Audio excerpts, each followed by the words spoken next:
तेलंगाना के brand image के लिए 100 बार जेल जाने को तैयार हूं। केटीआर की तेलंगाना भवन से रवाना होने से कबल मीडिया से बातचीत।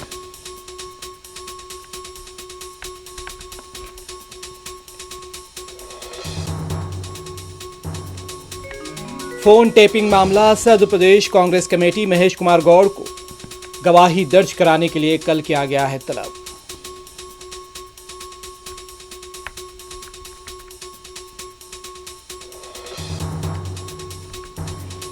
तेलंगाना इंटरमीडिएट एडवांस सप्लीमेंट्री के नतायज जारी। फर्स्ट ईयर में 67.4% और सेकेंड ईयर में 51.7% तलबा कामयाब।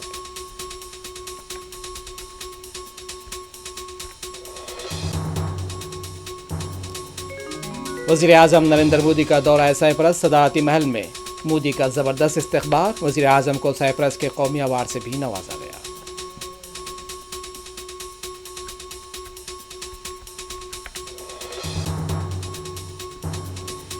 ईरान पर इजराइल के हमले जारी। आज सुबह ईरान के हमलों में इजराइल में 5 अफराद हलाक, 100 से जायद जख्मी। अब तक ईरान में 224 अफराद जाँ बहक, इजराइल में कम से कम 19 हलाक।